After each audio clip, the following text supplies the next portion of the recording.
성부와 성자와 성령 이름으로 말씀드립니다. 아멘. 반갑습니다. 그동안 평안하셨어요? 네. 오늘 평택교회 설립 54주년을 또 기념하고요. 또 우리 성당이 허물어졌지만 먼저 성당의 축성 25주년을 기념해서 이 성찬 예배를 봉헌합니다. 또 9명이 견진성사로 하나님의 은총과 축복 가운데 살아가기를 소망하는 그런 복된 날이기도 합니다. 이 모든 의향들을 담아서 오늘 이 예배를 주님께 봉헌합니다. 주변이 너무 많이 바뀌어가지고 여기가 평택인가 서울인가 의심이 들 정도로 많이 바뀌었습니다.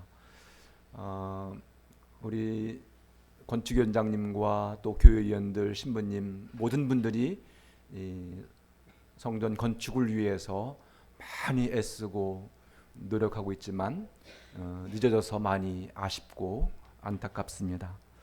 하지만 코로나19 감염증 상황에서도 또 평택교회 신앙 공동체가 이렇게 아주 활기차게 더 깊은 사랑으로 또 주님을 중심으로 활동하는 모습을 보면 성당이 조금 늦게 건축되어도 전혀 염려하거나 걱정하지 않습니다. 왜냐하면 이스라엘 백성들이 가나안 땅에 들어가기 전까지 40년 동안 광야 생활했거든요. 그 광야 생활을 통해서 더 단단해졌고 더 주님을 중심으로 한데 모였고 더 깊은 희망과 열정으로 살아갔기 때문에 젖과 끓이는 희망의 땅 가나안 땅을 갈 수 있었습니다. 아마 이 모든 여정이 그런 영적 훈련과 또 새로운 소망을 꿈꾸는 좋은 기회라고 생각합니다. 지금도 이렇게 활발하게 움직이는데 성당이 건축되면 얼마나 멋있는 모습으로 이 신앙공동체가 주님을 중심으로 활동할까, 성장할까 하는 기대를 갖게 됩니다. 여러분 그런 기대를 가지고 조금 늦어져도 실망하지 마시고 함께 모이기를 힘쓰고 또 함께 기도하면서 또 서로를 격려하면서 이 시간을 잘 보냈으면 좋겠습니다. 오늘 우리가 읽은 일독서는 열왕기상의 말씀인데 솔로몬이 예루살렘 성전을 건축한 후에 드리는 기도의 내용입니다. 그 기도의 내용을 아주 압축해서 요약하면 하느님, 이 성전이 우리가 하나님께 기도하는 집입니다. 이곳에 와서 하나님께 기도를 드리는 그런 거룩한 집이 되게 해주십시오 라는 기도고, 이 성전에 와서 우리가 와서 주님께 용서를 구하면 우리의 잘못과 허물을 용서받고 더 신실한 당신의 백성으로 살도록 인도해 주십시오 하는 간구 기도의 내용입니다. 기도의 내용을 잘 살피면 하나님의 성전은 기도하는 집이다 하는 그런 말씀을 우리가 보게 됩니다. 성전만 기도하는 집이 아니고 여러분의 가정도 거룩한 성전이고요. 여러분의 몸 자신도 하나님의 성령이 머무는 거룩한 성전입니다. 뒤에 보니까 가정교회를 신앙하는 운동을 펼치고 있더라고요. 제가 보니까 85개의 교회가 평택교회에 있더군요. 100개의 교회를 목표로 하고 있다고 합니다. 앞으로 15교회가 더 확장되어서 100개 교회를 이루는 그런 멋진 역사가 이루어지기를 소망합니다. 우리 모두는 이곳 성전에 와서 기도를 드리고 또 예배를 드리고 그리고 사랑의 친교를 나누면서 누구를 만나지요? 하느님, 주님을 만납니다. 물론 사랑하는 사람들, 교인들을 만나기도 하지만 그 모든 기도와 예배와 사랑의 친교의 핵심은 하느님을 만나기 위한 여정이고 행동입니다.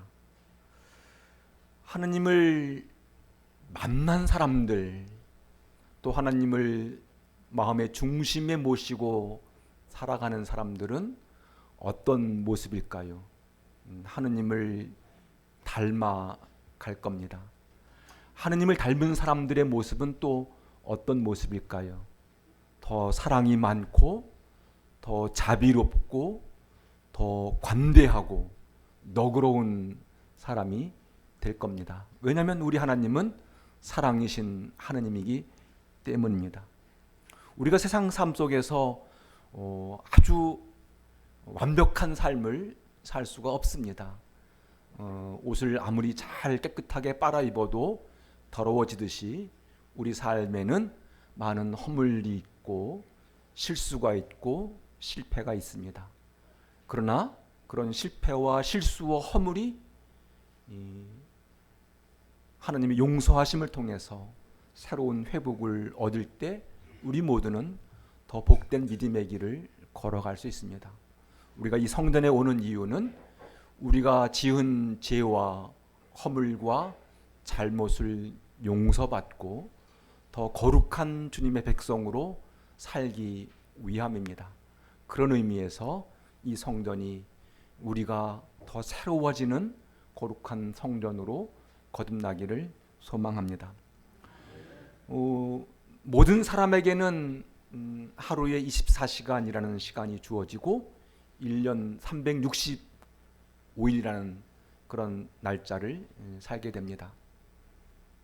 그런데 일주일 중에 하루를, 그리고 하루 중에 특별한 이 시간에 이곳에 와서 예배를 드리고 또 기도를 하는 이유는 무엇입니까? 그리고 많은 장소가 있지만 주일마다 이곳, 이 성당을 향해서 오는 이유는 무엇입니까? 이곳이 특별한 장소이고 이 시간이 특별한 시간이기 때문입니다. 하지만 이 특별한 장소와 특별한 시간만 위해서 사는 것은 아닙니다. 우리가 이 특별한 장소, 거룩한 성전에 와서 거룩하신 하나님을 만나고 특별한 시간에 거룩하신 하나님께 예배를 드리고 기도를 드림으로 인해서 우리가 살고 있는 모든 땅, 모든 삶, 모든 시간이 더 거룩한 시간이 되고 장소가 되고 삶이 되기 위함입니다. 그러므로 우리가 이곳에 와서 예배를 드리고 기도를 드리고 거룩한 친교를 나눈 그 특별한 시간과 장소를 통해서 우리의 삶 전체가 거룩한 삶이 될 수 있다는 그런 소망을 가지고 이 예배를 드리고 이곳을 찾아옵니다. 그런 거룩한 시간과 장소가 되는 이 교회가 참으로 복된 곳입니다. 우리가 주일마다 드리는 이 감사 예배를 성공회는 옛날에는 미사라는 말을 썼지만 요즘은 감사 성찬예라고 그렇게 말합니다. 이 감사 성찬예라는 말의 원어는 유카리스트라는 말입니다. 유카리스트. 근데 그 유카리스트라는 말은 감사를 드린다 하는 말의 뜻입니다. 그러므로 감사 성찬예는 하느님께 감사를 드리는 예배라고 말할 수 있습니다. 그러므로 우리 마음속에 감사한 마음이 없으면 감사 성찬예는 불가능합니다. 그러니까 여러분이 매 주일마다 이곳에 와서 예배를 드릴 때마다 하나님, 지난 한 주일 동안 저의 삶을 인도해 주시고 축복해 주시고 베풀어진 모든 사랑과 은총과 축복에 감사를 드리는 예배가 바로 이 감사 성찬예입니다. 인류의 첫 사람인 아담이 있고요. 그의 아내 하와가 있습니다. 아담과 하와가 살았던 동산을 에덴 동산이라고 말합니다. 창세기에 보면 에덴 동산은 모든 것이 완벽한, 풍족한 그런 동산이었습니다. 근데 창세기를 보면 그 그렇게 완벽하고 풍족하고 풍요로운 동산에 살던 아담과 하와가 하느님의 죄를 짓습니다. 선악과를 따먹지요. 모든 것이 풍족한 곳에 살면서도 하느님께 죄를 짓는 그 아담과 하와의 모습을 보면서 도대체 이 사람들은 어떤 사람일까? 뭔가 부족해서, 뭔가 어려움이 있어서 죄를 짓는 것이 아니라 풍족한 가운데서도 하나님의 뜻을 어기는 이 사람들의 모습은 어떤 모습일까 생각해 봅니다. 반대로 마태복음을 보면 예수님이 공생애를 시작하기 전에 40일 동안 어디에서 생활해요?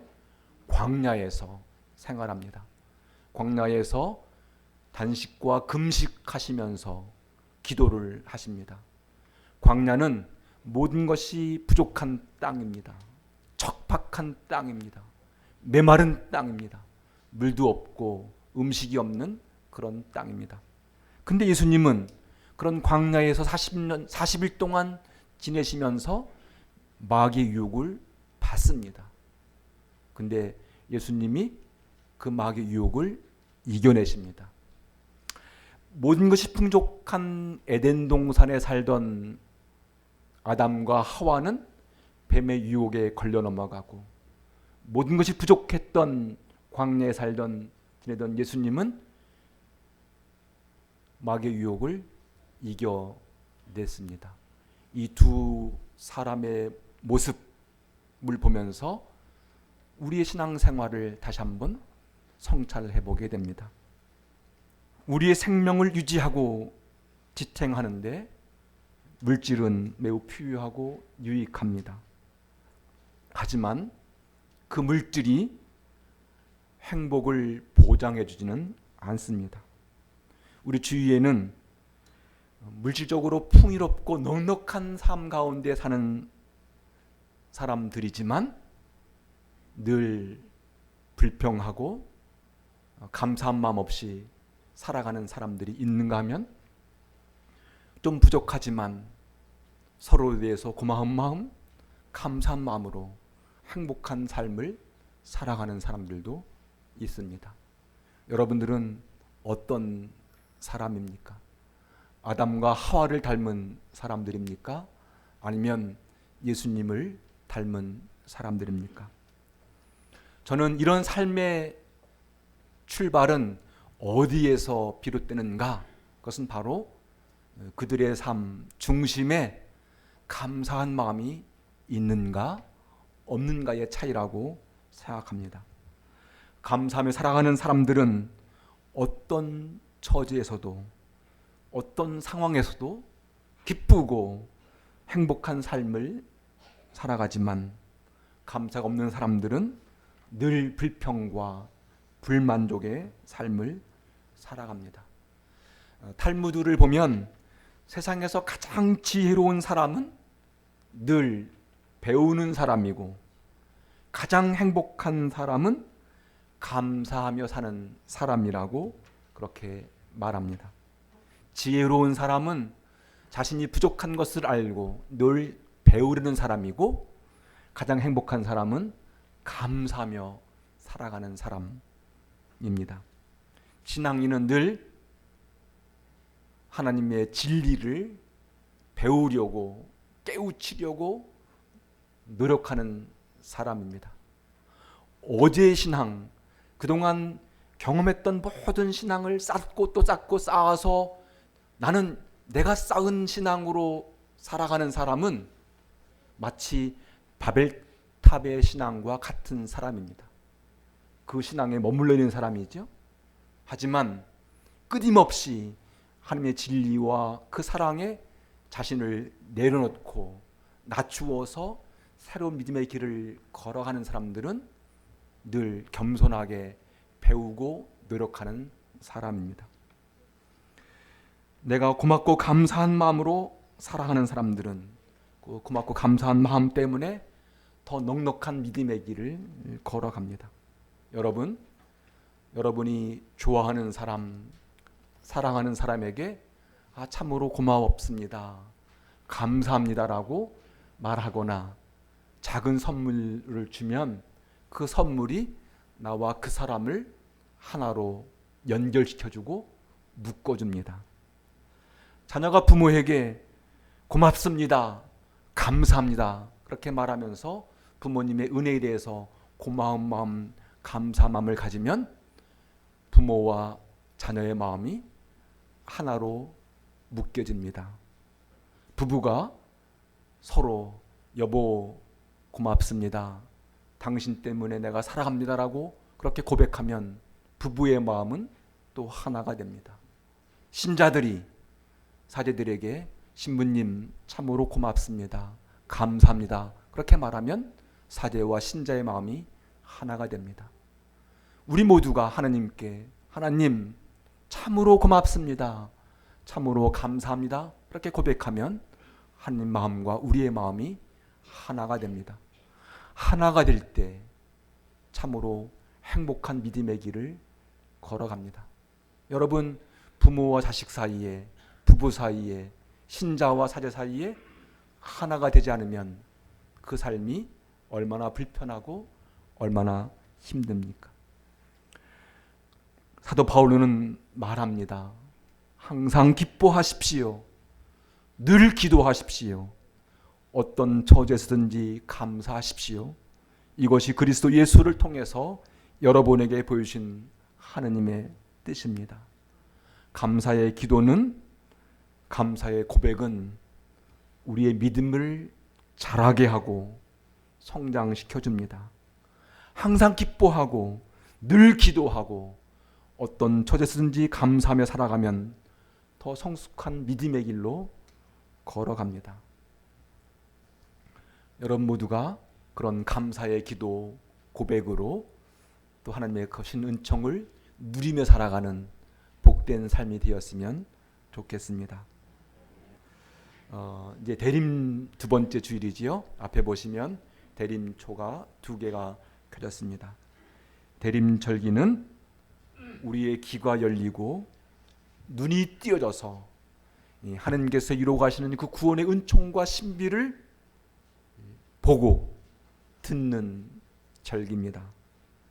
대림절기 동안 자신을 더욱 깊이 성찰하면서 하나님께 더욱 가까이 나가는 절기가 바로 대림절기입니다.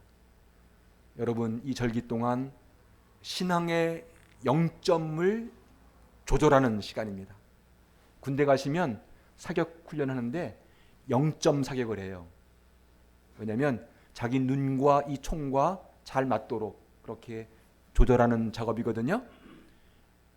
여러분이 기도 가운데 말씀을 읽고 묵상하는 가운데 그 예배를 드리는 가운데 내 신앙과 하느님의 관점을 조율하는 기간입니다. 이렇게 조율이 잘 된 사람들은 앞으로 교회력으로 살아가는 모든 삶이 하느님의 은총과 신비 가운데 살아갈 수가 있습니다.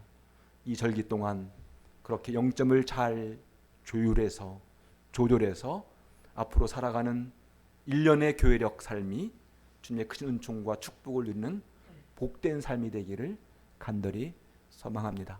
그런 삶을 살아가는 더 멋진 믿음의 공동체, 신앙 공동체가 이 평택교회를 통해서 이루어지고 이곳에서 일어나는 아름다운 신앙의 그 열매들이 서울교구에도 퍼지는 복된 역사가 일어나기를 소망하겠습니다.